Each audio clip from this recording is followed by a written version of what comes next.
সালামু আলাইকুম প্রিয় দর্শক মণ্ডলী এবং শ্রোতাবৃন্দ, আপনারা যারা শুনছেন, আজকে আমাদের টক অন কোভিড-19 এর দ্বিতীয় এপিসোড শুরু করছি। আমি হোস্ট হিসেবে আছি ডাক্তার মোহাম্মদ মুহিবুল্লাহ সাইফ, এবং আমাদের সাথে আজকে গেস্ট হিসেবে আছেন doctor K M Nazmul Islam, assistant registrar medicine unit 4, Sir Salimullah medical college এবং মিটফোর্ড হাসপাতাল। আমি তাদের সাথে আপনাদেরকে পরিচয় করিয়ে দিচ্ছি।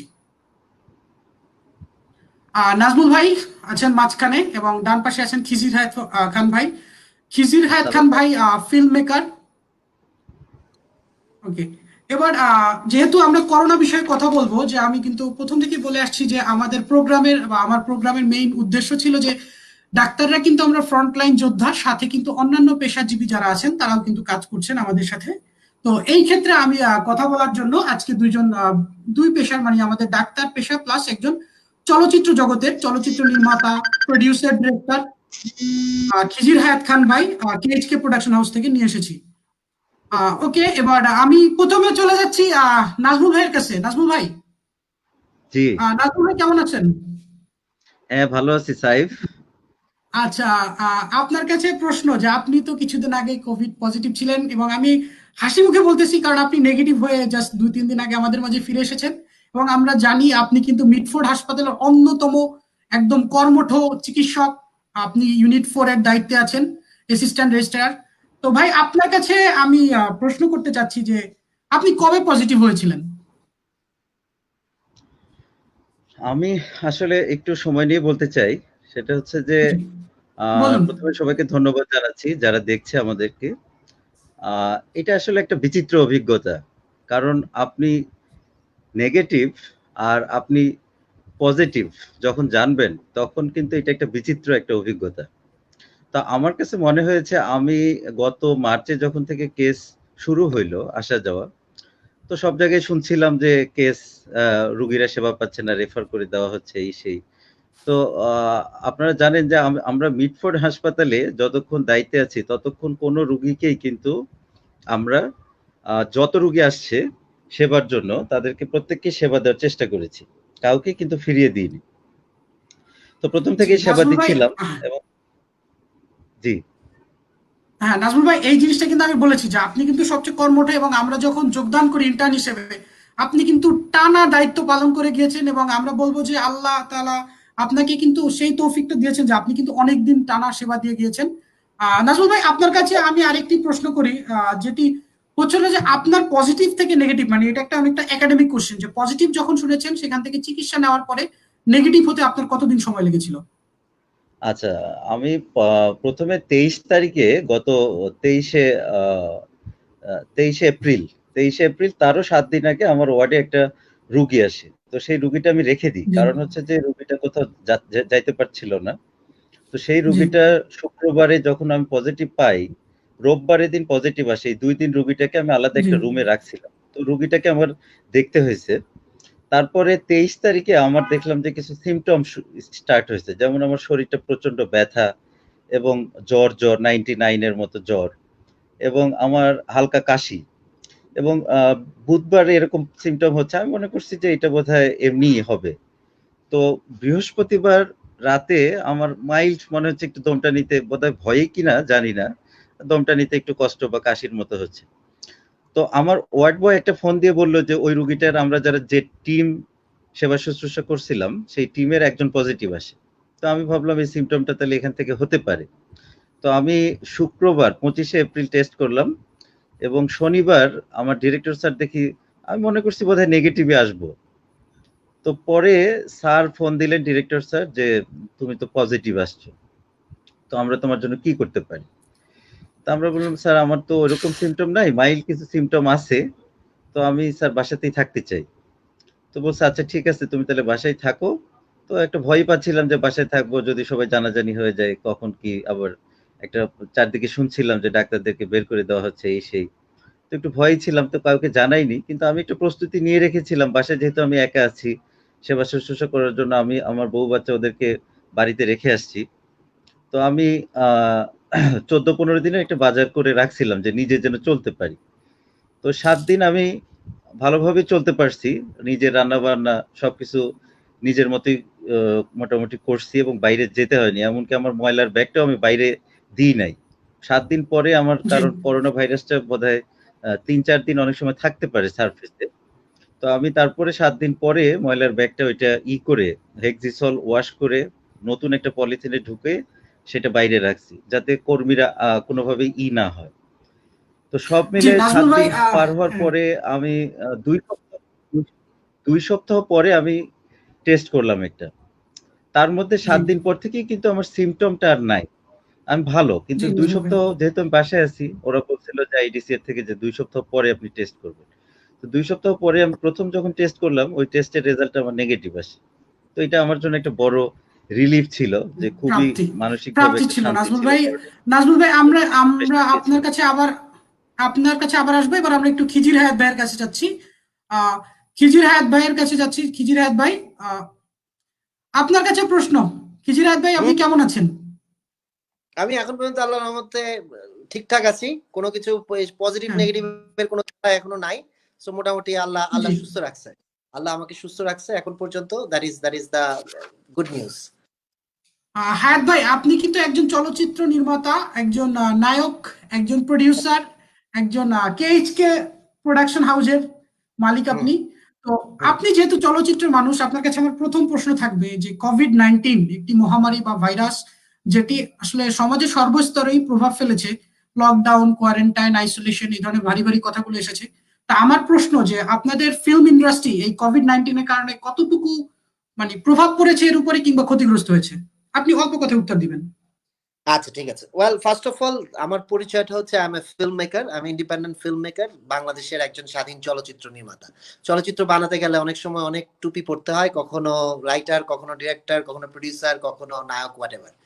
তো যাই হোক, ডাক্তার নাজমুলকে অসংখ্য ধন্যবাদ, এবং যে আপনি যে এর ধরনের একটা এক্সপিরিয়েন্সের ভেতর দিয়ে গিয়েছেন আমার, এবং আপনি সুস্থভাবে এখন নেগেটিভ, আমার বিশ্বাস আপনি যে পরিমাণ মানুষের সাহায্য করেছেন সেই দোয়াটাই আপনার সবচেয়ে বড় ভ্যাকসিন হিসেবে কাজ করেছে।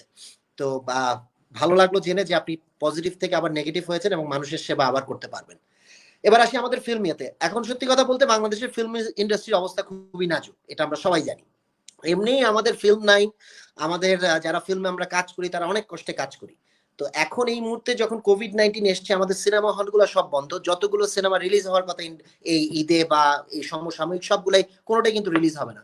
এবং ম্যাক্সিমাম আমাদের যারা ফিল্মের সাথে সংযুক্ত বা মিডিয়ার সাথে সংযুক্ত তারা তাদের বাসায় আছে। তো যারা আসলে আহ, এই এই সেক্টরটাতে অনেক হাজার হাজার লোক কাজ করে, এবং আমি যদি এভারেজ বলি, আমাদের অবস্থা খুব একটা ভালো না।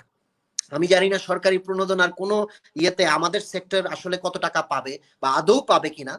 তো আমি যদি আমাদের অবস্থা খুবই নাজুক ছিল, আর করোনা পরিস্থিতি আমাদের অবস্থাকে আরো অনেক অনেক বেশি ডিফিকাল্ট করে তুললো। হ্যাঁ হায়াত ভাই, আপনার কাছে আমার দ্বিতীয় প্রশ্ন যে আপনারা তো ফিল্ম ইন্ডাস্ট্রিতে বিভিন্ন, আমাদের যেমন সোশ্যাল স্ট্র্যাটা থাকে বিভিন্ন রকমের, আপনাদের ইন্ডাস্ট্রিতেও বিভিন্ন ধরনের নায়কের রোলে কেউ থাকেন, কেউ ফাইটার রোলে থাকেন, বা বিহাইন্ড দ্য সিন হুম, কিছু মানুষ থাকেন, অর্থনৈতিক অবস্থাও কিন্তু ভেদাভেদ থাকে। এখানে হুম। আপনারা যারা উচ্চপদস্থ আছেন ফিল্ম ইন্ডাস্ট্রি, তারা আপনাদের অধীনস্থ যারা আছেন তাদের জন্য কি ব্যবস্থা গ্রহণ করেছেন? আচ্ছা, এখন এটা যেটা হচ্ছে যে আমরা জানি যে এফডিসি তে অলরেডি বিভিন্ন সংগঠন, স্পেশালি যে আমাদের শিল্পী সংগঠন আছে, ডিরেক্টর অ্যাসোসিয়েশন আছে, প্রডিউসার অ্যাসোসিয়েশন আছে, তারা সবাই তাদের মতো করে ফান্ড রেজিং করে বা ডোনেশন কালেক্ট করে যারা নিডি আছে, যে ওয়ার্কাররা বা যে শিল্পীরা বা যারা আমাদের সাথে কাজ করে তাদের কাছে সাহায্য পাঠানোর চেষ্টা করেছে।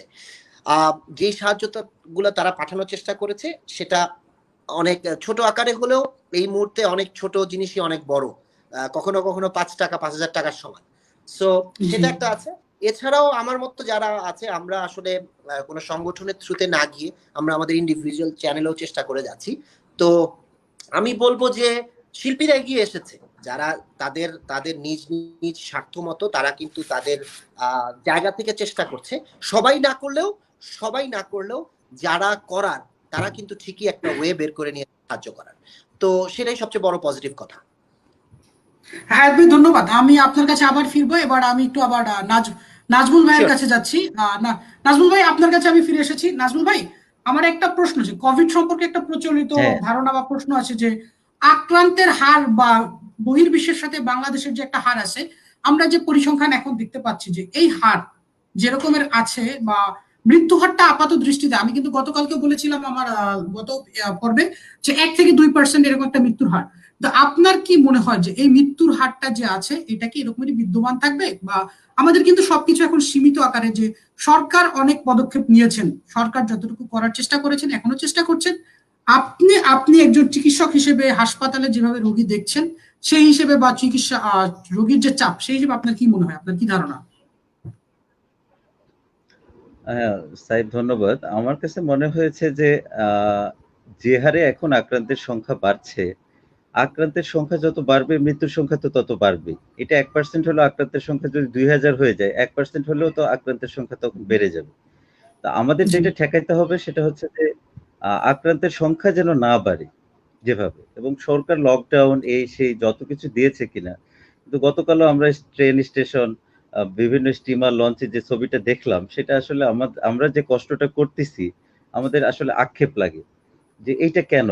মানুষের তো নিজস্ব একটু নাজমুল ভাই, আমি একটু সচেতনতা অ্যাড আসলে করি, থাকতে আমি হবে। একটু অ্যাড করি, তারপর আপনি বলবেন। গতকালকে আমি আরেকজন আমার যে দর্শক অতিথি ছিলেন তাকে আমি এই কথাটা বলেছিলাম যে আপনার রাগ লাগে কিনা বা ক্ষোভ লাগে কিনা, উনি উত্তরটা সুন্দর মতো, হ্যাঁ রাগ ক্ষোভের ব্যাপারটাই, বা উনি অন্যভাবে বলেছেন যে নিজেকে বাঁচাতে হবে।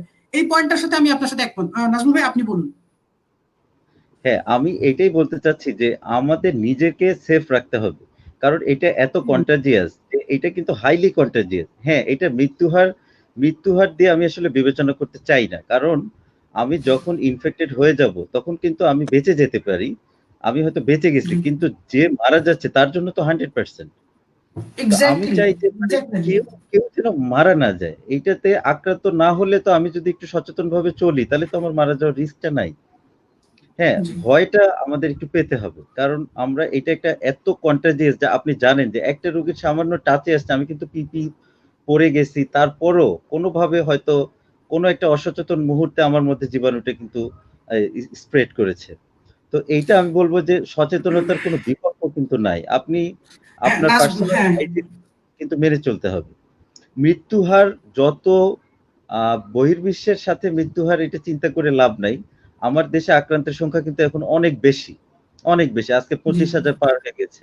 তো এরপর তো আরো বাড়বে, কারণ এটা এত কন্টাজিয়াস যে একজনের টাচে যতজন আসছে সবাই ইনফেক্টেড হয়ে যাবে। তো এর মধ্যে আরো বয়স্ক রোগীগুলো আছে। গ্রামের দিকে যদি আরো স্প্রেড হয়ে যায় তখন তাদের পরিস্থিতি কিন্তু ভয়াবহ হয়ে যাবে। তো আমি কিন্তু একটা আশঙ্কাই হ্যাঁ পাচ্ছি যে এটা নাজমুল ভাই, পরিস্থিতি। এই যে আপনি একটা কথা বলেছেন যে আপনি কিন্তু ইনফেক্টেড হয়েছেন পিপি পরে চিকিৎসা দেওয়ার পরেও, তো এই বিষয়ে আমি একটু আপনাদের সাথে একটু মানে দর্শকদের বলতে চাচ্ছি যে আপনারা দেখবেন যে রাস্তাঘাটে মানুষজন মোটর সাইকেল চালাচ্ছে পিপি পরে, বাজার করতে যাচ্ছে পিপি পরে। এই জিনিসটা আসলে তারা মনে করতেছে, বা পিপি পরলেও, আমি একটু দর্শকদের বলছি যে পিপি পরলেও গ্লাভস পরতেছে না, মাস্ক পরতেছে না। আসলে কিন্তু পিপি পরার একটা নির্দিষ্ট, মানে আমরা কি এটাকে বলি ডনিং অ্যান্ড ডফিং, যার জন্য আলাদা একটা রুম দরকার, যেটা কিন্তু আসলে অনেক হাসপাতালে নেই, বা করা হয়নি, বা আমরা প্রস্তুত ছিলাম না। কিন্তু এই যারা সাধারণ মানুষ আছেন তারা শুধু শুধু এই যে পিপি পরে ডাক্তারদের বা যারা জরুরি সেবা দিচ্ছেন, ব্যাংকার কিংবা পুলিশ, তাদের কাছ থেকে এই সুবিধাটা বঞ্চিত তাদের করবেন না। হায়াত ভাই, এবার আমি আপনার কাছে আসবো। হায়াত ভাই, হুম। একটা প্রশ্ন করব যে আপনারা যেহেতু ফিল্ম ইন্ডাস্ট্রি বললেন যে আসলে খুবই নাজুক অবস্থা, কিন্তু করোনা পরিস্থিতি কবে শেষ হবে, কবে নাগাদ এই জিনিসটা ঠিক চেঞ্জ হবে, আমরা কিন্তু কেউই জানি না। তা আমার প্রশ্নটি হচ্ছে যে আপনারা এর বিকল্প হিসেবে, মানে বিকল্প ব্যবস্থা কি গ্রহণ করেছেন, যে আপনাদের ক্যামেরা রোলিং রাখার জন্য? আচ্ছা, আমি ওইটা আসার আগে আমি একটু ডক্টর নাজমুলের সাথে একটু অ্যাড করতে চাই যে হ্যাঁ জি, কোয়েশ্চেনটা, যে শিওর। আমাদের আজকে 21 জন মারা গিয়েছে সরকারি হিসাব মতে। যেই জিনিসটা আমরা দেখে আসছি, যে হ্যাঁ, আমি বলবো না যে আমাদের সরকার চেষ্টা করেনি, আমাদের সরকার কিন্তু তার জায়গা থেকে যতটুকু সম্ভব চেষ্টা করে যাচ্ছে। আসলে প্রবলেমটা কিন্তু আমাদের জাতিগত। আমরা জাতিগতভাবেই আমরা কোনো অর্ডার বা কোনো সিচুয়েশনকে মানতে চাই না। আজকে আমি সকালবেলা একটা ছবি দিয়েছি যে পুরা ঢাকার তেজগাঁওয়ের সামনে পুরা রাস্তা জ্যাম, এবং এই যে জি। ঈদ আসতে আমরা যত কিছুই হোক সবাই কিন্তু বাড়ি ছোটার জন্য যান প্রাণ দিয়ে মানে বাড়ির দিকে দৌড় দিয়েছে। তো যেহেতু আমরা টেস্ট করাতে পারছি না, যেহেতু আমাদের সেই অবস্থা নেই যে আমরা আসলে টেস্ট করা, প্রথম দিকেও যে এখন টেস্ট করাটা আরো অনেক বেশি বিপজ্জনক হয়ে গিয়েছে। যে আমরা যে হসপিটালে যাব, একজন যে নেগেটিভ সেও যদি টেস্ট করাতে হসপিটালে যায় তার পজিটিভ হয়ে যাওয়ার সম্ভাবনা বেশি, বা সে যদি আসলে পজিটিভ হয়ে থাকে তার থেকে আক্রান্ত হওয়ার সম্ভাবনা অনেক বেশি। তো আমরা যেহেতু, এবং আমাদের কোনো র্যাপিড টেস্টিং কিটও আমাদের কাছে অ্যাভেলেবল নাই, তো এই মুহূর্তে আমাদের যে সিচুয়েশনটা এবং আমাদের দেশের মানুষ যেভাবে আমরা মানে অবাধে আমরা ঘর থেকে বের হয়ে গিয়েছি 70 দিনের মাথায়, যেখানে আমাদের এই প্যান্ডেমিকটা একদম হাইয়েস্ট পিকে আছে, আমার কাছে যেটা মনে হয় যে আল্লাহর স্পেশাল কোনো মার্সি না হলে সামনে আমাদের দেশের ভয়াবহতাটা আসলে অনেক বেশি হতে পারে। তো সেই ক্ষেত্রে ফিল্ম ইন্ডাস্ট্রি আসলে আমরা কি বিকল্প নিব? আমার কাছে মনে হয় এই বছর বেঁচে থাকাটাই হচ্ছে সবচেয়ে বড় চ্যালেঞ্জ, যে আমরা আসলে বেঁচে থাকতে পারবো কিনা সেটাই হচ্ছে সবচেয়ে বড় চ্যালেঞ্জ। বিকল্প পদ্ধতি আমাদের ফিল্ম ইন্ডাস্ট্রির ওরকম কোন, আমাদের যেখানে মেইন ইনফ্রাস্ট্রাকচারই ঠিক নাই সেখানে বিকল্প পদ্ধতি কি হবে? সো বিকল্প পদ্ধতির কথা বললে কোনো ওই ঘরে বসে টুকটাক কেউ হোম ভিডিও বানাচ্ছে বা হোম কিছু প্রোডাকশন করছে যেগুলোর আসলে কোনো কমার্শিয়াল ভ্যালু নেই। সো ওইসব বিকল্প পদ্ধতি দিয়ে আসলে বাংলাদেশের ফিল্ম ইন্ডাস্ট্রির কিছু হবে না।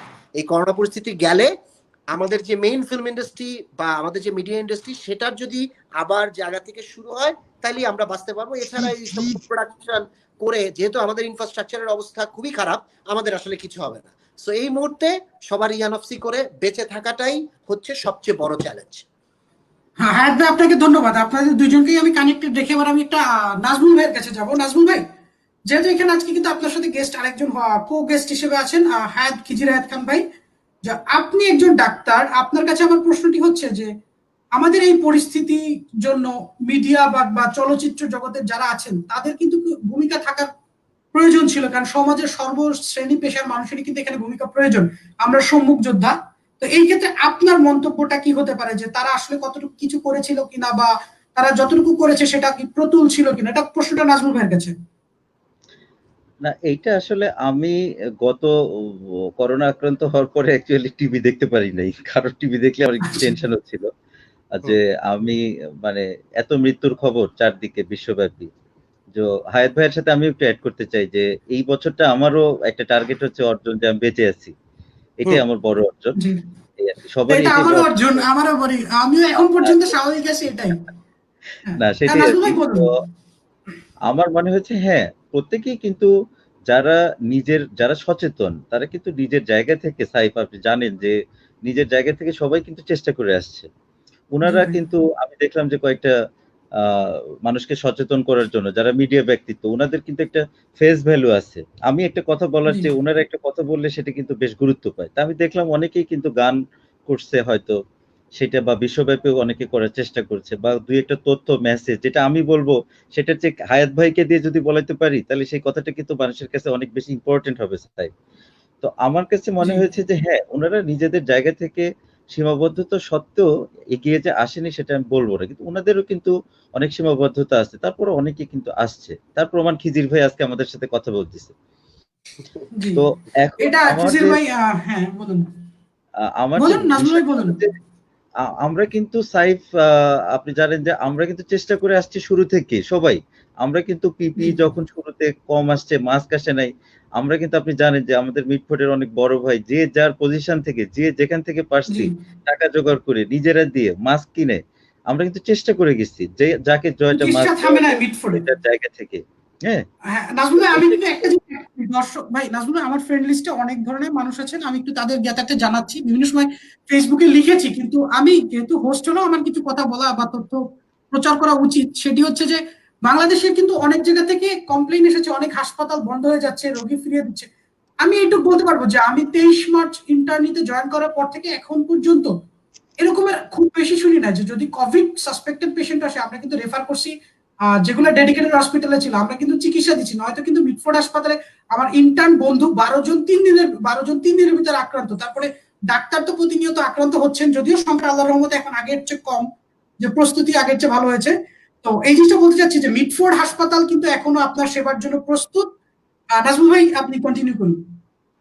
না, এটা কিন্তু আমিও বলতে চাই যে আমি এখনো সেবায় যেতে পারি না, আর দু একদিনের মধ্যেই হয়তো আমি কাজে চলে যাব। অলরেডি আমি অফিসে গিয়েছি দুই একবার। তো আমি এখন কিন্তু আমাদের খুব কষ্ট হচ্ছে সাইফ, আমি যারা জি ডিউটি করছেন যারা, কারণ আমরা অনেকে পজিটিভ হয়েছি, যারা ডিউটি জি করছেন দেখলাম অনেক রুগীর ভিড় মিটফোর্ডে, প্রচুর রুগী, কিন্তু ওখানেও দেখলাম যে রুগীর সাথে যে অ্যাটেন্ডেন্ট আসছেন তাদেরকে আমরা বলে বুঝাতে পারছি না যে ভাই একজন থাকেন, একটু বাইরে যান বা একটু মাস্কটা পরেন, তারা গায়ের সাথে গা লেগে এক একজন, এর মধ্যে তো সন্দেহজনক কোভিড দু একটা থাকতে পারে, তো ও পজিটিভ না আসা পর্যন্ত তো ওকে পাঠাতে পারছি না। এই যে মানুষের সচেতনতাটার জন্য কিন্তু আমরা অনেক রাখছি, মানে অনেক জি চেষ্টা করছি। আমি কালকেও হাসপাতালে গিয়ে কয়েকজনকে বলেছি যে ভাই আপনার কিন্তু এভাবে থাকাটা উচিত না, বা এভাবে জি আসেন। কালকে একটা রোগী মারা গিয়েছে। তো তার আশেপাশে ঠিক আছে, সব মিলিয়ে আমাদের একটু সচেতন হওয়াটার যে জরুরি আমি এখন আর কিছু মনে করছি না। অনেক বেশি সচেতন হতে হবে সাহেব, অনেক বেশি। হ্যাঁ, নাজমুল ভাই আপনাকে অসংখ্য ধন্যবাদ, আপনি সুন্দরভাবে বলেছেন। আমি জাস্ট আমরা একটু কমেন্ট গুলো পড়বো, কমেন্ট গুলো দেখুন, একটু কমেন্ট গুলো সংযুক্ত হওয়ার চেষ্টা করি, দেখি কোনো প্রশ্ন। শঙ্কর কুমার ঘোষ, নাজমুল ভাই অনেক ভালো মানুষ। হামিদুর রহমান ভাই উনি কমেন্ট করেছেন, রাইটলি সেড খিজির ভাই, বেঁচে থাকাটাই বড় একমাত্র চ্যালেঞ্জ এখন, মে আল্লাহ মার্সিয়াস। শাহিদ ভাই কমেন্ট করছেন, ওয়েল সেড নাজমুল ভাই। এখন পর্যন্ত কোনো আমরা প্রশ্ন পাইনি, আপনাদের দর্শক আপনাদের কোনো প্রশ্ন থাকলে আপনারা করবেন। এখানে একজন চিকিৎসক আছেন, একজন ফিল্ম মেকার আছেন, তারা যথাসাধ্য চেষ্টা করবেন আপনাদের প্রশ্ন উত্তর দেওয়ার। হায়াত ভাই, এবার আমি আপনার কাছে চলে যাচ্ছি। হায়াত ভাই, জি। আপনার কাছে আমার প্রশ্ন, হুম। আমার প্রশ্নটি হচ্ছে যে আমি ব্যক্তিগতভাবে আপনার কাছ থেকে সাহায্য পেয়েছি বলতে ডাক্তারদের জন্য, এটা আমি অকপটে স্বীকার করব। আপনি এগিয়ে এসেছেন, আপনি পিপি দিয়েছেন, কিছু আরো কয়েকটা জিনিস মানে প্রোটেক্টিভ ইকুইপমেন্টস আমাদেরকে দিয়েছিলেন, আরো কয়েক জায়গায় দিয়েছেন। মিটফোর্ড হাসপাতালে মানে আমি জানতাম না, তার আগে এসেও নিজে দিয়ে গেছেন স্যার ডিপার্টমেন্টাল হেডদের কাছে। তো আমার প্রশ্নটা হচ্ছে যে আপনি কিন্তু আপনার জায়গা থেকে আপনি সামাজিক দায়বদ্ধতা বা নাগরিক হিসেবে কাজ করেছেন। এখন আপনি আপনার দৃষ্টিতে, কারণ আমরা দেখি কি বিভিন্ন পেশাজীবীদের কিন্তু একটা ডাক্তারদের প্রতি, আমি এটা অকপটেই বলবো, কারণ ডাক্তাররা মনে করেন যে ডাক্তাররা ঘুষ মানে কমিশন খায় বা এই ধরনের কিছু কথা, বা সোশ্যাল কিন্তু কিছু কথা প্রচলন রয়েছে। কিন্তু একজন এই যে মহামারীর সময় যে ডাক্তারদের ভূমিকা নিয়ে আপনি এটাকে কিভাবে এক্সপ্লেইন করবেন? দেখুন, দেখো সাইফ, সবচেয়ে বড় কথা হচ্ছে সব যুদ্ধ একরকম না। এই যে জি যুদ্ধটা, এই যুদ্ধে ডাক্তাররা, you guys are the front line, জি you guys are the infantry, ঠিক আছে? জি তো জি এখন ইনফ্যান্ট্রি আর আমরা যারা পেছনে আছি, আমরা কেউ অর্ডিন্যান্স, আমরা কেউ সাপ্লাই কোর, কেউ সিগন্যাল কোর। সো এখন ইনফ্যান্ট্রি তো যুদ্ধ করবে মাঠে, ইনফ্যান্ট্রিকে তো সাপোর্ট দিতে হবে পিছন থেকে। ইনফ্যান্ট্রিকে যদি জি আমরা সাপোর্ট না দিই, ইনফ্যান্ট্রি তো বন্দুক নিয়ে গেল, গুলি নাই, কোনো লাভ তো হবে না। এখন শুরু জি থেকে আমরা যেটা দেখে আসছি যে যেহেতু আমাদের একটা অনেক ঘন বসতিপূর্ণ দেশ, এবং আমাদের সরকার অনেক চেষ্টা করলেও খুব তড়িৎ গতিতে আমরা আসলে আমাদের ইনফ্যান্ট্রি বা ডাক্তারদেরকে সেই পর্যাপ্ত জিনিসগুলো দিতে পারিনি। পিপিটা ঠিক মতো পৌঁছে নাই, মাস্ক নিয়ে তো বিশাল ফিয়াস্কো হয়েছে, যে এখনো আমি মনে করি যে 60% ডাক্তারের কাছে, correct me if I am wrong, proper N95 mask নাই। তো এই যে জি এই যে একটা অবস্থা, এই অবস্থায় আমার কাছে যেটা মনে হয়েছে যে সবাইকে তার জায়গা থেকে সাপোর্ট সিস্টেমটাকে অন রাখতে হবে। যে ঠিক আছে, আমি যেহেতু ডাক্তার না, আমি ফ্রন্টলাইনে যেতে পারবো না, বাট আমার যেহেতু 5টা ডাক্তারকে চিনি, তাদেরকে আমি কিভাবে সাহায্য করতে পারি। তারা যেহেতু এখন যুদ্ধে ব্যস্ত, আমার কাজ হচ্ছে তাদের জন্য সাপ্লাইটা, অ্যাটলিস্ট তাকে যদি আমি 2টা মাস্ক, একটা পিপি বা কিছু মেটেরিয়াল, মেডিকেল ইকুইপমেন্ট সাপ্লাই করতে পারি, তাহলে তার জন্য যুদ্ধ করাটা সহজ হবে। আর এটা এমন এক যুদ্ধ যে আপনি নিজে বাঁচলে হবে না, আমাকে আমার না আশপাশকে বাঁচাতে হবে। আমি যদি আমার আশপাশে টেক কেয়ার না করি, আমার আশেপাশে যদি কেউ ইনফেক্টেড হয়, এটা আমাকেও ইনফেক্ট করতে পারে। তো সেটাই সবচেয়ে বড় কথা, যে এই মুহূর্তে আমাদের যে ফ্রন্ট লাইন ডক্টররা, যারা আইন শৃঙ্খলা বাহিনীর যারা মাঠে আছেন, তারা, ব্যাংকাররা, এবং যারা এই সেক্টরগুলোর সাথে যারা সাপোর্ট স্টাফ আছে, তাদেরকে পর্যাপ্ত পরিমাণ সাপোর্টটা দিয়ে যাওয়া। যেটা আমি বলবো যে বিভিন্ন জায়গা থেকে বিভিন্নভাবে চেষ্টা হয়েছে, বাট কোনো কোঅর্ডিনেটেড এফোর্ট হয় নাই। যদি কোঅর্ডিনেটেড এফোর্টটা আমরা করতে পারতাম, ভিয়েতনামের মতো আমরাও কিন্তু পারতাম আমাদের দেশের ইনফেক্টেড রেটটাকে নিচের দিকে রাখতে। এই মুহূর্তে ড্রপ আমি করতে পারতাম। হ্যাঁ, আমি কয়েকদিন আগে একটা, জাস্ট গত সপ্তাহে 10 দিন আগে একটা ফ্যাক্টরিতে গিয়েছিলাম, একটা শু ফ্যাক্টরিতে, যেটা এক্সপোর্ট ওরিয়েন্ট, যেখানে 4000 ওয়ার্কার কাজে ফিরে গিয়েছে। সো তাদের তাদের তাদের সেফটি মেজারগুলো ঠিক মতো নেওয়া হয়েছে কিনা, এটার উপরে একটা কর্পোরেট ভিডিও বানানোর জন্য। তো আমি দেখলাম যে হ্যাঁ, ওই কোম্পানির যে মালিক, তারা তাদের সাধ্যমতো চেষ্টা করছে, বাট সাধ্যমতো চেষ্টা করলেই তো হবে না। এই ওয়ার্কারগুলো আসছে যাচ্ছে প্রতিদিন, তারা কোথায় যাচ্ছে, তাদের কমিউনিটির কি অবস্থা, এগুলো আমরা কিছুই জানি না। তো এরকম হাজার হাজার লক্ষ লক্ষ ওয়ার্কার কাজে ফিরে গিয়েছে। ঈদে হাজার হাজার লক্ষ লক্ষ মানুষ তাদের বাড়ি যাবে, আবার বাড়ি থেকে ফিরে আসবে। এই সিচুয়েশন গুলাকে আমরা কিভাবে হ্যান্ডেল করব আমি জানি না। এবং আমি বিশ্বাস করি এটা একমাত্র বাংলাদেশের সরকারের পক্ষে এটা সম্ভব না, এটার একটা কোঅর্ডিনেটেড এফোর্ট দরকার। হ্যাঁ ভাই, এখানে আমি একটা জিনিস যোগ করি। হ্যাঁ ভাই, আপনাকে ধন্যবাদ। আমি একটা জিনিস যোগ করি যে এখানে জিনিসটা কি, যে আমরা আশেপাশে মানুষকে নিয়ে বাঁচবো, এটা যেমন একটা প্রচেষ্টা, কিন্তু মানুষের এই জিনিসটা বোঝা উচিত যে তার নিজেকেও কিন্তু সেফ রাখতে হবে। সে নিজেকে কিন্তু সেফ, ব্যাপারটা এমন, এই জিনিসটা তারা মানতেছে না, যে সে মনে করতেছে সে বের হচ্ছে তার কিছু হবে না। তার কিন্তু মানে ভয় পেতে হবে, মানুষ কিন্তু ভয় পাচ্ছে না, সচেতন না। নাজমুল ভাই, আপনি কি এই বিষয়ে কিছু যোগ করবেন? আমি হ্যাঁ, এই বিষয়ে তো যোগ করতে চাই। এই সচেতনতাটার মাত্রাটা অনেক বেশি বাড়াতে হবে। এই যে আমরা যে লাইভ গুলো করছি, আমার মাধ্যমে আমার মনে হয় যে এর মাধ্যমে পাবলিকের কাছে মেসেজটা যাবে যে আমাদের আসলে সচেতন হওয়াটা জরুরি। কারণ আমরা যারা করোনা পজিটিভ হয়েছি তারা জানি যে কি স্ট্রেসটা আমার উপর গিয়েছে। যে রোগীটা শ্বাসকষ্টে ভুগছে হাসপাতালে, সে জানে যে করোনা কি। যার মাথার উপরে এরকম প্রেসার, করোনা পজিটিভ হওয়ার পরে যে আমি বাড়িতে থাকতে পারছি কিনা, আমার কখন শ্বাসকষ্ট আমার কখন শ্বাসকষ্ট শুরু হবে, আমার কখন শ্বাসকষ্ট, প্রতিটা মুহূর্তে যখন আপনার এই পরিস্থিতিটা তৈরি হয়, তখন কিন্তু যেমন আমি এখন সচেতন, আমি চেষ্টা করি আমার হাতটা যেন বারবার মুখে না যায়। বাইরে থেকে এসে হাত ধোয়ার রেগুলার চেষ্টা করছি। মানুষকে বলার চেষ্টা করছি যে ভাই এটা অন্তত মেইনটেইন করেন, এটা অন্তত মেইনটেইন করেন। শুধু বাইরে আপনি একটা গ্লাভস পরে যাচ্ছেন, এটা মানে আবার এসে বারবার হাত ধুতে পারছেন না, এরকম হচ্ছে না, বারবার হাত ধুতে হবে। মেসেজ গুলো আমাদের ক্লিয়ার কাট হওয়া উচিত যে পাবলিকের কাছে, এবং বিশ্বাসযোগ্য করে তোলা উচিত। খিজির ভাই, আমার মনে হয় যে আপনারা মিডিয়ার যারা লোক আছেন তারা এই ব্যাপারে আরো মানে পাবলিককে সচেতনতার জন্য, আমার মনে হয় যে আমরা তো আছি, আপনাদেরও এই ব্যাপারে আরো বেশি আমি চাইবো যে আপনারা পাবলিকের সচেতনতামূলক কিছু ভিডিও তৈরি করবেন আরো, যেটা পাবলিককে মানে বুঝাতে বাধ্য করবে। যেমন একটা শ্বাসকষ্টে ভোগা রোগীর শ্বাসকষ্টটা যদি আমরা বুঝাইতে পারি যে কি, যেমন আমি কালকে হসপিটালে দেখে এসেছি, আমার এক ডাক্তারের বাবা, সে কোভিড নেগেটিভ, কিন্তু শ্বাসকষ্ট হচ্ছে, সন্দেহ হচ্ছে আমাদের কোভিড। সে বেচারা একটু হাঁটলেই তার অক্সিজেন স্যাচুরেশন কমে যাচ্ছে, সে কিন্তু মৃত্যুর সাথে লড়ছে। তার সিচুয়েশনটা একবার চিন্তা করেন যে ভাই কি অবস্থা। এটাই বলতে চাই যে আপনারা ভাই সচেতন হন। হাসপাতালের বেডে একটা রোগী, আমরা জানি মৃত্যু যন্ত্রণাটা কি, তো এইটা একটু বোঝার চেষ্টা করেন যে আপনি ওই পরিস্থিতিতে যে কোনো সময় পড়ে যেতে পারেন। এটা এত ছোঁয়াচে যে আপনার পজিটিভ হলে কিন্তু এই সম্ভাবনা বেড়ে যাচ্ছে। আপনার শ্বাসকষ্ট হবে না কেউ কিন্তু বলে নাই। হ্যাঁ, এটা এখন মানে আপনাকে সচেতন হওয়া ছাড়া আমি আর কিছু দেখছি না আসলে সাইফ। এই আরেকটা বড় জি ব্যাপার হচ্ছে সাইফ, আমি একটু যোগ করতে চাই, সেটা হচ্ছে জি, বলুন। হ্যাঁ, মৃত্যু হারটা তো কম, কিন্তু কোভিড পজিটিভ একটা পেশেন্টের পাশে আমরা যে আবার কিছু স্টিগমাও কিন্তু আমরা দাঁড় করিয়ে ফেলছি সমাজে। বাইরে নিজের মতো ঘোরাফেরা করছি, কিন্তু কোভিড পজিটিভ হলে তাকে এমন আচরণ করছি তার সাথে যে মনে হয় সে মানুষই না। এরকম কিন্তু করা যাবে না। আমার মনে হয় যে আমি কিন্তু অনেক সাপোর্ট পেয়েছি। এই যে শাহিদ কমেন্ট করছে, জি আমার হসপিটালে আমার কিন্তু ডাক্তার সাইফুল, আপনি জানেন যে ডাক্তার, আমার ডিরেক্টর স্যার এবং সবাই মিলে, আমার আরপি এবং সব বন্ধু বান্ধব, আমাদের সিনিয়র প্রফেসররা সবাই কিন্তু আমাকে এত সাপোর্ট দিয়েছেন যে তোমার কি লাগবে, কি লাগবে। যখনই আমি বলছি ভাই আমি বাসায় থাকবো, এবং খোকন ভাই বলছেন যে আমাকে যখন তোমার যা লাগবে তখন আমাকে জি বলবা। আমাদের সব বড় ভাই ফোন দিয়েছেন যে আমাকে জানাবো, এবং 3-4 বার করে ফোন দিয়েছে। আমি তো 2 দিন ফোন ধরতে ধরতে আমি বুঝতেই পারিনি যে আমার করোনা হয়েছে, এরকম অবস্থা। এই সাপোর্টটা যে আমি পাইছি, এই সাপোর্টটার জন্য জি আমার মনের জোরটা ছিল যে আমি ভাই, নাজমুল ভাই, সব আপনার সাথে আমি একটু যোগ করি। হ্যাঁ এটা কিন্তু একটা মেন্টাল ইস্যু। হ্যাঁ ভাই, আপনার কাছে একটু, আপনি যদি একটু মানে আপনার সাউন্ডটা ইকো করতেছে, এই জন্য আমি একটু মিউট করছিলাম বারবার। আপনি একটু দেখেন এখন যে ঠিক আমার আছে? সাউন্ডটা ইকো হচ্ছে। এখন হ্যাঁ ঠিক ভাই, আছে? হ্যাঁ এখন এখন ঠিক ঠিক আছে। আছে?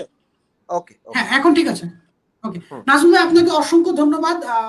এখন আমরা কিন্তু অনেক কিছুই জানতে পারলাম দর্শক মন্ডলী এদের কথাবার্তার কথার মাধ্যমে। এখন আমরা আরেকটা দিকে যাচ্ছি। কমেন্ট করেছেন একজন মেহনাজ মোর্শেদ, আহ, বিভিন্ন, আমি একটু ভাই কমেন্টটা একটু পড়ে দেখি যে এই প্রশ্নটি আমাদের কাছে এসেছে যে বিভিন্ন দেশে নানা বৈশ্বিক রোগ ভিত্তিক সিনেমা বানানো হয়, বাংলাদেশে কোভিড নিয়ে এমন সিনেমা। আমরা এটা হায়াত ভাই, এটা আপনি শেষের দিকে উত্তরটি দিবেন, আমরা এটা নিয়ে শেষে কথা বলবো। শাহিদ ভাই কমেন্ট করেছেন, সেটা নাজমুল ভাই বলে ফেলেছেন। হামিদ ভাই আবার কমেন্ট করেছেন যে আতঙ্কিত, আরো আতঙ্কিত হচ্ছে মানুষের ক্যাজুয়াল চলাফেরা দেখে, মাস্ক নেই অনেকের, যাদের আছে তারা সেটা ঠিক মতো পড়ছে না। এই জিনিসগুলো অলরেডি আমরা বলে ফেলেছি হামিদ ভাই। আসলে এই জন্যই কিন্তু আমি আমার জায়গা থেকে, আমি ছোট মানুষ, এই জায়গা থেকে চেষ্টা করছি সকলকে সচেতন করার, সকল পেশার মানুষকে আনার। হায়াত ভাই, আপনার কাছে আমার প্রশ্ন যে, সরি হায়াত ভাই না, আমি একটু নাজমুল ভাইয়ের কাছে আবার যাবো। হায়াত ভাই, আমি তারপরে আপনার কাছে আসছি। নাজমুল ভাই, আপনি খুব সংক্ষেপে বলবেন যে, আমার প্রশ্নটি হচ্ছে যে কোভিড-19 এটি একটি নোভেল ভাইরাস, এর জন্য কিন্তু কোনো সুনির্দিষ্ট চিকিৎসা প্রোটোকল নেই। এই ক্ষেত্রে আপনার মতামত কি, যে কেন নেই? প্রশ্নটি হচ্ছে কেন নেই? কারণ হচ্ছে যে এটা আপনি জানেন যে এই ভাইরাসটা এত বেশি মিউটেশন হয় যে এটা এত বেশি রূপ পরিবর্তন করে, যে কারণে এটার চিকিৎসা পদ্ধতি সঠিক ভ্যাকসিন বা কোনো সুনির্দিষ্ট চিকিৎসা আবিষ্কার করা আসলে সম্ভব হয়নি। তবে চেষ্টা চলছে। আমি আশাবাদী মানুষ, আমি জানি যে এর একটা কিছু হয়তো বের হয়ে আসবে। তো অন্তত এইটুকু তো জানি আমরা, স্প্রেড অফ ইনফেকশনটা, হাউ ইট স্প্রেডস, এটা যেহেতু জানি, তো এটা আমরা জানি, এটা জানতে পেরেছি, এটাও কিন্তু একটা বড় অর্জন। তো এইটা জানলে মানলে তো আমাদের একটা সম্ভব হচ্ছে। আর ২ নম্বর হচ্ছে, হ্যাঁ, চিকিৎসা অযথা যেকোনো ওষুধ খাবেন না। যেমন আমি কিন্তু অযথা যেকোনো ওষুধ খাই নাই। আমার যে সিম্পটম হয়েছে, সিম্পটোমেটিক ট্রিটমেন্ট আমি নিয়েছি। এই সিম্পটোমেটিক ট্রিটমেন্ট নেওয়ার পরেও কিন্তু আমি আল্লাহর রহমতে সুস্থ। আমি কিন্তু হাইড্রোক্সিক্লোরোকুইন খাই নাই। আমি অনেক পানি খেয়েছি বারে, বারে। গরম পানি খেয়েছি। চেষ্টা করেছি বারবার একটু চা খাওয়ার। তারপরে নিজস্ব প্যারাসিটামল যে ট্যাবলেট ব্যথার জন্য, সেগুলো খেয়েছি। কাশির জন্য আমি অ্যাজিথ্রোমাইসিনটা খেয়েছিলাম। কয়েকদিন কাশি ছিল আমার। এছাড়া আর অন্য কোনো এক্সট্রা কোনো ওষুধ কিন্তু আমি খাই নাই। তবে আমার কাছে মনে হয়েছে মানসিক শক্তিটা ধরে রাখা জরুরি। এটার জন্য আপনি বন্ধু-বান্ধব সবার সাথে অনেক বেশি কথা বলবেন। পরিবারের লোকরা অনেক দুশ্চিন্তায় থাকে, তাদের সাথে অনেক বেশি কথা বলতে হবে।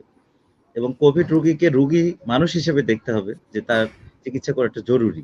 সে যেন চিকিৎসার হ্যাঁ, আশ্বাসটা পায়। সে যেন এই দুশ্চিন্তায় না ভুগে যে তার চিকিৎসা হবে না। তাইলে কিন্তু সে মানসিকভাবে ভেঙে পড়বে। নাজমুল এই ভাই, আর কি। আপনাকে অসংখ্য ধন্যবাদ। এখানে আরো কিছু প্রশ্ন এসেছে, কমেন্ট এসেছে, আমি একে একে করে বলবো। আহ, যে শাহিদ ভাই কমেন্ট করেছেন ইনডোর স্যাম্পল কালেক্ট করার ব্যবস্থা করা উচিত। এটা অবশ্যই আমাদের যারা কর্তৃপক্ষ আছেন তাদের চিন্তার বিষয়। এখানে আমি বা খিজির হায়াত ভাই বা নাজমুল ভাই আমরা বলতে পারি। হায়াত ভাই, আপনার সাউন্ড আবার ইকো করছে। হায়াত ভাই, আমরা এটা আচ্ছা, বলতে পারি, আমরা আমি লিভ করে যথাযথ, আবার হ্যাঁ ভাই, যথাযথ কর্তৃপক্ষের আমরা দৃষ্টি আকর্ষণ করব যে আপনারা যাতে এই ক্ষেত্রে যে ইনডোর স্যাম্পল কালেক্ট করার ব্যবস্থা করবেন, ব্যাপারটা বাড়াবেন। আর হামিদ ভাই কমেন্ট করেছেন যে এই অবস্থায় যে সোশ্যাল স্টিগমার কারণে মানুষকে, পেশেন্টকে ঠিকমতো দেখা হচ্ছে না। এই ক্ষেত্রে অলরেডি নাজমুল ভাই বলে ফেলেছেন। আহ নাজমুল ভাই, আরেকটি প্রশ্ন এসেছে, সেটির আপনি উত্তর দিবেন। নাজমুল ভাই না, এবার প্রশ্নটি হায়াত ভাই দিবেন। হায়াত ভাই, হ্যাঁ, হ্যাঁ, আপনি বল। শুনতে পাচ্ছেন? আপনার হ্যাঁ, কাছে শুনতে আমার প্রশ্ন, একজন দর্শক কমেন্ট করেছেন যে লকডাউনে বাংলাদেশ ফেল করেছে, সেটা যে কারণেই হোক, তাহলে আমাদের আসলে এখন কি করণীয়? ব্যাপারটি কি এখন যে বাঁচার সে বাঁচবে, যে মরার সে মারা যাবে? মানে এই ধরনের একটি প্রশ্ন, মানে যে যে সিচুয়েশনটা দাঁড়িয়েছে, আসলে আমি আপনি উত্তর দিন হায়াত ভাই। আমার কাছে জিনিসটা, লোক এই মুহূর্তে যেটা হচ্ছে যে আমরা লকডাউনে ফেল করেছি, এটাতে কোনো কোনো ডাউট নেই। আমরা লকডাউন এনশিওর করতে পারিনি ওই প্রসেসে, এবং কোভিড-19 বা করোনা এখন আমাদের কমিউনিটির মধ্যে স্প্রেড করে গেছে। সো যেহেতু আমরা ফার্স্ট ফেজ অফ ডিফেন্সটা ঠিক মতো এনশিওর করতে পারি নাই, আমাদের সেকেন্ড ফেজ অফ ডিফেন্স নিয়ে চিন্তা করতে হবে। সেটা কি? যেহেতু আমরা এই মুহূর্তে হসপিটালও যেতে পারবো না, হসপিটালে আমাদের রোগীর সংখ্যা অনেক বেড়ে যাবে বা বেড়ে গেছে, আমাদেরকে নিজ নিজ বাসায়, আমাদেরকে যেহেতু এটা ট্রিটমেন্টটা, দ্য বেসিক ট্রিটমেন্ট, আমি ডাক্তারি টার্মে বলতে চাই না, আমি নট এ ডক্টর, বাট এটা যেহেতু স্টেপ আছে যে মডারেট ইনফেকশন, খুব সিভিয়ার ইনফেকশন বা মাইল্ড সিমটম বা মাইল্ড ইনফেকশন, ওষুধগুলা বা এটা ট্রিটমেন্টটা যেহেতু অনেক ইজি, আনলেস রুগী সিভিয়ার কেসে চলে যায়, আমাদেরকে ওইটার জন্য ঘরে ঘরে প্রিপারেশন নেওয়া দরকার। গরম পানি খাওয়া দরকার, বেশি বেশি করে হাত ধোয়া দরকার। কারো সিমটম থাকে, নিজেকে লকডাউনে একটা রুমের মধ্যে করা দরকার। ওষুধগুলা স্পেশালি প্যারাসিটামল, নাপা বা এই ধরনের যে ওষুধগুলো আছে, কি কি ওষুধ খেতে হবে এগুলো অনলাইনে অলরেডি দেয়া আছে, এগুলাকে সাপ্লাই নিজেদের ঘরে রাখা দরকার। এবং যার ওই যে বঙ্গবন্ধু বলেছিল না, ঘরে ঘরে দুর্গ গড়ে তুলবো, আমি বলবো ঘরে ঘরে সময় এসেছে ঘরে ঘরে হাসপাতাল গড়ে তুলো। যেহেতু আমরা এই মুহূর্তে আমাদের যে হসপিটালগুলো আছে সেখানে আমরা যেতে পারছি না, so first line of defence যেটা ছিল সেটা আমরা আমরা ইনশিওর করতে ফেল পারিনি। করেছি। সেটা যে কারণে হোক, সবাই এটার মধ্যে দোষী। ওইটা আমি দোষ দিতে সরকারের দোষ, আম জনতার দোষ, এর দোষ ওর দোষ না। আমাদের দেশ এখানে একটা আমাদের গরিব সবার দোষ দেশ, রয়েছে। এখানে আমাদের সবার দোষ আছে। হুম। আমার এই গার্মেন্টস এর এত লক্ষ লক্ষ ওয়ার্কারকে কাজে নিয়ে আসার জন্য যেমন অর্থনীতিকেও বাঁচাতে হবে, এই লোকগুলোকে তো বাঁচতে হবে। তারা যদি না আসে তারা খাবে কি? তাদের বেতন কোত্থেকে আসবে? তো সবকিছু মিলে যেহেতু আমরা এটা করতে পারিনি, টাইম আসছে। আমি একটা স্ট্যাটাসও দিয়েছিলাম গতকাল না পরশুদিন, যে ঘরে ঘরে হসপিটাল গড়ে তুলো। হ্যাঁ, হ্যাঁ এরপরও আপনি যেই রোগীগুলা সিভিয়ার কেসে চলে যাবে তাদেরকে আমাদের হসপিটাল নিতে হবে এবং ভাগ্যের উপরে ছেড়ে দিতে হবে যে হ্যাঁ, ভাগ্যে যদি থাকে আমি কোভিডে মারা যাবো তো মারা যাবো, আর যদি না মারা না যাই তাহলে আমি বেঁচে যাবো। সেটা তো আসলে কিছু করার নেই, সেটা আল্লাহর উপরে। সো ওই যেটা বললাম, এক লাইনে যদি বলি, বঙ্গবন্ধুর কথাটাকে আমি একটু মানে রিফ্রেশ করি যে ঘরে ঘরে হাসপাতাল গড়ে তোলো, এছাড়া কোনো উপায় নাই। আর হ্যাঁ, অফকোর্স ধন্যবাদ। আল্লাহর কাছে দোয়া করো, আল্লাহর কাছে নামাজ পড়ো, যার যার যে যেই ধর্মে আছে তাদের কাছে দোয়া করো এবং স্বাস্থ্যবিধি মেনে নিজেকে নিজে প্রোটেক্ট করার জন্য প্রস্তুত হও। হায়াত ভাই আপনাকে অসংখ্য ধন্যবাদ দর্শকের প্রশ্নের উত্তর দেওয়ার জন্য। আমি আবার নাজমুল ভাইয়ের কাছে যাব। নাজমুল ভাই, আপনি একজন চিকিৎসক, মানে চিকিৎসা বিজ্ঞানের ছাত্র ছিলেন, এখন ডাক্তার, চিকিৎসা কর্ম করছেন। আপনার কাছে আমার প্রশ্ন যে আমাদের ওয়ার্ল্ড হেলথ অর্গানাইজেশন WHO তারা আর কি প্রেডিক্ট করেছেন যে আমাদের যে কিছু অন্যান্য রোগ ছিল যেমন মিজলস মানে হাম, তারপরে HIV, এরা পৃথিবীতে যখন প্রথম প্রাদুর্ভাব ঘটে তারপরে এটি পৃথিবীতে রয়ে গিয়েছে, তারা ধারণা করছেন যে করোনা একেবারে চলে যাবে না, করোনা একেবারে থেকে যাবে। সো এই হিসেবে আপনি একজন চিকিৎসক বা চিকিৎসা বিজ্ঞানের ব্যক্তি হিসেবে আপনার কি মতামত, যে এটি যদি থেকে যায় তাহলে আমরা কি, মানে থেকে গেলে কি হইতে পারে বা কি রকমের হতে পারে, এই ক্ষেত্রে আপনার মতামতটা আমি জানতে চাচ্ছি। WHO এখন যেটা বলছে, আসলে ডাক্তার হিসেবে এটার সাথে দ্বিমত করার প্রশ্ন আমার নাই, কারণ অনেক সায়েন্টিফিক গবেষণা করে হয়তো ওনারা বলছে। তবে আমার কাছে মনে হয় যেহেতু এই ভাইরাসটা একটা প্যান্ডেমিক সিচুয়েশন নিচ্ছে, আমি মনে করি যে এটা চলে যাওয়ার সম্ভাবনা বেশি। অন দ্য সায়েন্টিফিক ভিউ, যে স্প্যানিশ ফ্লু আমরা যেটা আক্রান্ত হয়েছিলাম 1920 সালে, সেটা কিন্তু আর নাই। তবে হ্যাঁ, এটা দীর্ঘ হয়েছিল, অনেকদিন দীর্ঘ হয়েছিল। তা আমরা হয়তো 2 মাস 1 মাস লকডাউন বা 3 মাস, হ্যাঁ 2 বছর যাবত ছিল। আমরা যে চলে যাবে, আমি বিশ্বাস করি যে যাবে চলে, কারণ দুঃসময় চলে যাবেই ইনশাআল্লাহ। তো চলে যাবে, কিন্তু এটা যে 2 মাসে চলে যাবে তা না। এই জন্যই আমাদের একটা সময় এসেছে যে নিজেকে, নিজের যে পার্সোনাল হাইজিন মেজার্স গুলা, যেটার ব্যাপারে আমরা একদমই অসচেতন ছিলাম, সেটা কিন্তু আমাদের নিজেকে গ্রো আপ করতে হবে এইভাবে, যে আমি কিভাবে চলবো, আমাকে অ্যাডজাস্টমেন্ট করতে হবে, যে আমি কিভাবে সমাজে মানুষের মধ্যে চলবো, হাঁচি কাশি কিভাবে দিব, সেটার সাথে অ্যাডজাস্ট করতে পারলে আমাদের মনে হয় যে আমরা এটা অ্যাডজাস্ট করতে পারবো। তবে আমি মনে করি না যে এটা বেশি দিন, 1 বছর হয়তো থাকতে পারে, কিন্তু একবারে পার্মানেন্টলি মিজেলস এর মতো এভাবে থেকে যাবে আমি এটা মনে করি না। বেশি কন্টাজিয়াস তো, আর ভাইরাস যেহেতু লাইভে, মানে লাইভ সেল ছাড়া যেহেতু বেশিক্ষণ থাকতে পারে না, তো আমি মনে করি এটা যাবে ইনশাআল্লাহ। নাজমুল ভাই, আমরা সকলেই আসলে এই আশা রাখি যে আসলে ভাইরাসটা বেশি দিন না থাকুক, এই মহামারী থেকে আমরা সকলে মুক্তি পাই, সকল স্তরে সকল পেশার মানুষ, মানব, মানে জীব জন্তু বলি যদি বলি, আসলে এটা তো মানুষকে বেশি আক্রান্ত করছে, কিন্তু আমরা কিন্তু US এর কিছু স্টাডি বলতেছে যে বিড়াল কিংবা বাঘ, এই জিনিসটা কিন্তু ভয়ের কারণ, বা বলা হচ্ছে যে প্রথমে বাদুর থেকে এসেছে, এই ধরনের কিছু কথা প্রচলিত রয়েছে। তা আমরা কেউই চাই না যে এটা আরো দীর্ঘদিন বা লং লাস্টিং করুক, আমরা সকলেই চাই জিনিসটা শেষ হোক।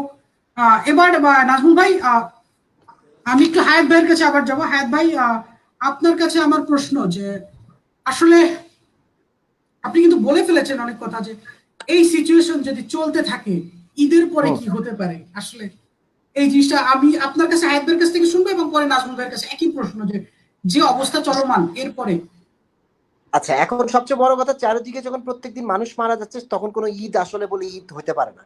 এটা জাস্ট একটা রমজানের পরে রোজা চলে যাবে, একটা ডে হিসেবে। এবার আসলে ঈদ উৎসব বা আমি নতুন ড্রেস পরে আমি ঘুরতে যাব, বেড়াতে যাব, আত্মীয় স্বজনদের বাসায় যাব, ওগুলা কিছুই হবে না, বিকজ চারিদিকে আমার দেশের মানুষজন মারা যাচ্ছে। সো এবারের ঈদ আসলে ঈদ না। আর ঈদের পরে কি হবে, ঈদ হতে আর 4-5 দিন বাকি। আমরা এখন প্যান্ডেমিকটার আমরা যদি গ্রাফ অ্যানালাইসিস করি, আমরা একদম পিকে আছি, একদম পিক। 70 ডেজ 75 ডেজের মাথায় ঈদের ডেট আসছে। সবচেয়ে বড় কথা, এবং আজকে রাতে ঘূর্ণিঝড় হিট করতে যাচ্ছে, যেটা এ যাবৎ তার মধ্যে হ্যাঁ সবচেয়ে বেশি শক্তিশালী। সো আমরা তো আসলে মানে ঝড় বন্যা এগুলা দেখে অভ্যস্ত। করোনাকে আমরা আগে দেখি না, আগে যদি দেখতাম আই এম শিওর বংশালে করোনার ওষুধ বিক্রি হতো, ওইটা আগে দেখি না। তো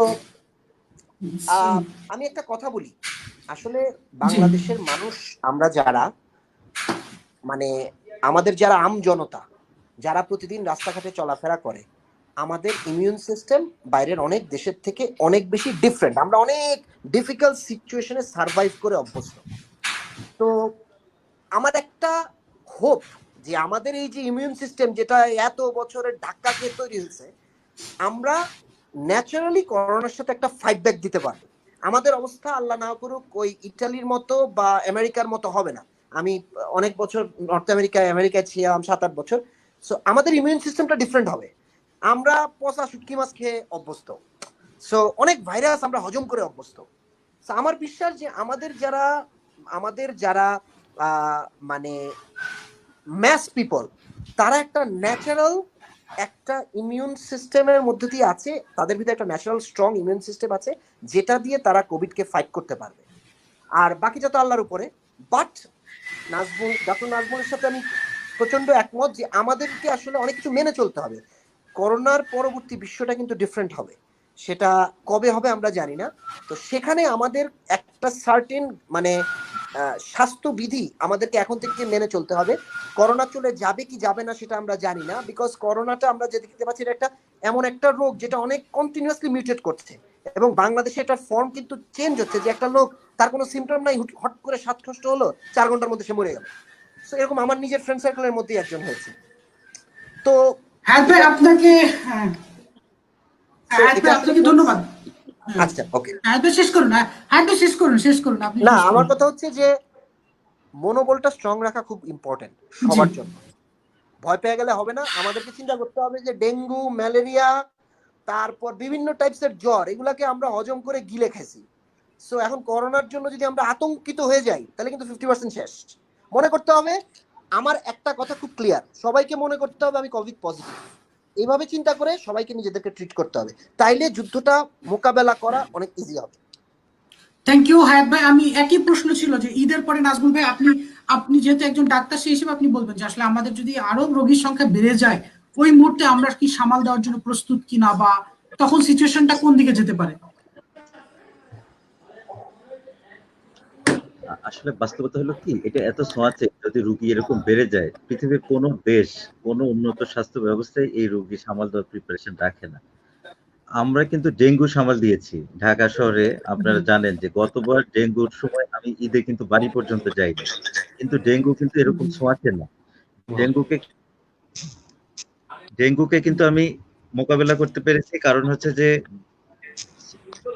ডেঙ্গু রোগী আমি পাশাপাশি রাখতে পারতাম, মশারি দিয়ে হলেও যেভাবে হোক, ফ্লুইড দিলে। কিন্তু এখানে আমি কিন্তু একটা রোগীর পাশে আরেকটা রোগী রাখতে পারছি না।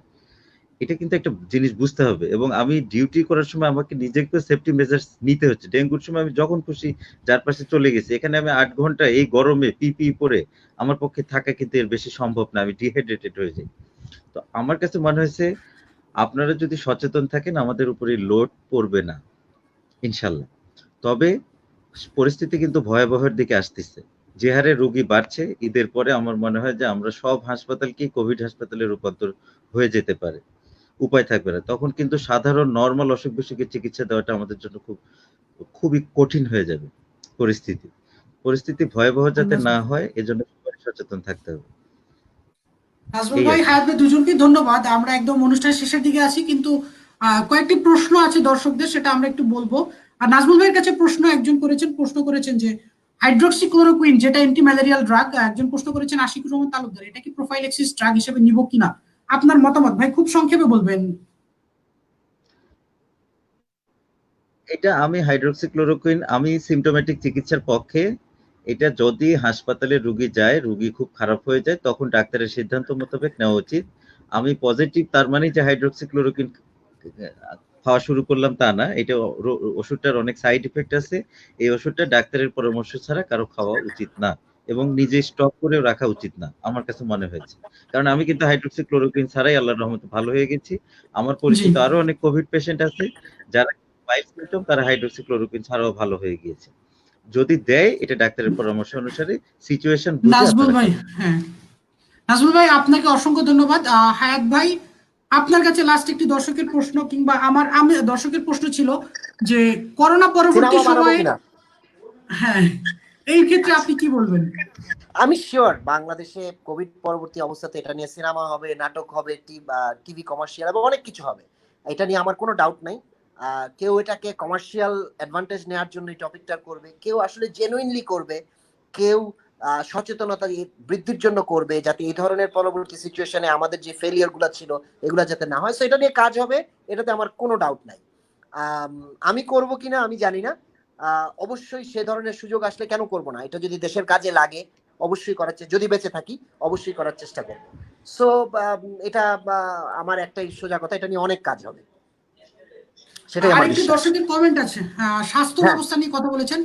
দর্শক, স্বাস্থ্য ব্যবস্থা নিয়ে আমরা আরেকটি আলাদা প্রোগ্রাম করার চেষ্টা করছি, সেই বিষয়ে আমরা তখন উত্তরগুলো দেওয়ার চেষ্টা করব। নাজমুল ভাই এবং খিজির হায়াত ভাই, আপনারা অনেক মূল্যবান, আপনাদের মূল্যবান সময় দিয়ে কিছু মূল্যবান কথা বলেছেন, এই জন্য আপনাদেরকে অসংখ্য ধন্যবাদ। আপনারা আমার সাথেই থাকবেন, আমি প্রোগ্রাম শেষ করে আপনাদের সাথে আবার সংযুক্ত হব। আচ্ছা, একটা কথা বলে দিই সবাই। হ্যাঁ বলুন, হায়াত ভাই বলে ফেলুন। আমরা একটা গান আমরা তৈরি করেছি আমার প্রোডাকশন হাউস থেকে, মি অ্যান্ড মাই ফ্রেন্ডস। এটা dedicated to the frontline workers, specially যারা ডক্টর আছে, যারা আইন শৃঙ্খলা বাহিনীর আছে বা ব্যাংকার আছে। সো এই গানটার আমরা একটা মিউজিক ভিডিও করার প্ল্যান আছে। সো আমি মিডফোর্ড হসপিটালে আসতে চাই to capture the doctors working in the front line.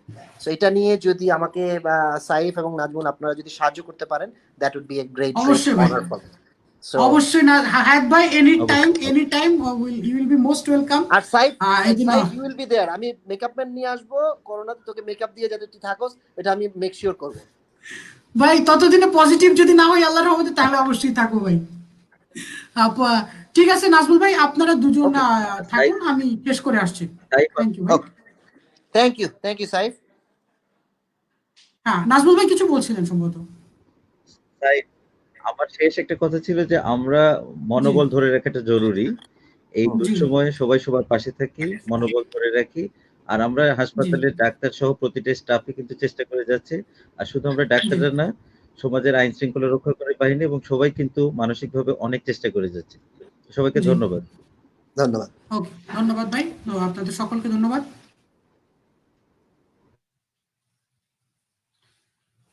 প্রিয় দর্শক মন্ডলী, আপনারা এতক্ষণ শুনছিলেন আমাদের নাজমুল ভাই, তিনি অ্যাসিস্ট্যান্ট রেজিস্ট্রার মেডিসিন ইউনিটের, এবং খিজির হায়াত খান ভাই চলচ্চিত্র নির্মাতা, তাদের মূল্যবান বক্তব্য এবং মূল্যবান সময় থেকে কথা বলেছিলেন। তারা আপনাদের অনেক প্রশ্ন ছিল, দেওয়ার চেষ্টা করেছেন। আপনারা সাথে থাকার জন্য ধন্যবাদ। আমরা আগামীকালকে আমাদের এপিসোড 3 নিয়ে আসবো অন্য নতুন দুজন গেস্টকে, এবং নিশ্চয়ই একজন ডাক্তার এবং অন্য পেশার। সাথে থাকার জন্য আপনাদের সকলকে ধন্যবাদ। আমি এখানেই শেষ করতে চাচ্ছি, তবে শেষ করার আগে একটি কথাই বারবার বলতে চাচ্ছি যে সচেতন হন। আমি বলবো যে একটু ভয় পান, কারণ জিনিসটা হচ্ছে কি যে আসলে সামনে কোন দিকে যাবে পরিস্থিতি। একটি মহামারী, এটি কোনো সাধারণ রোগ নয়, একদম নতুন রোগ। সারা বিশ্ব এখন স্থবির, সেখানে আপনাদেরকে নিজের জীবন বাঁচিয়ে হলেও একটি দেশের সম্পদ রক্ষা করতে হবে। এই বলে আমি শেষ করছি। আপনাদেরকে অসংখ্য অসংখ্য অসংখ্য ধন্যবাদ।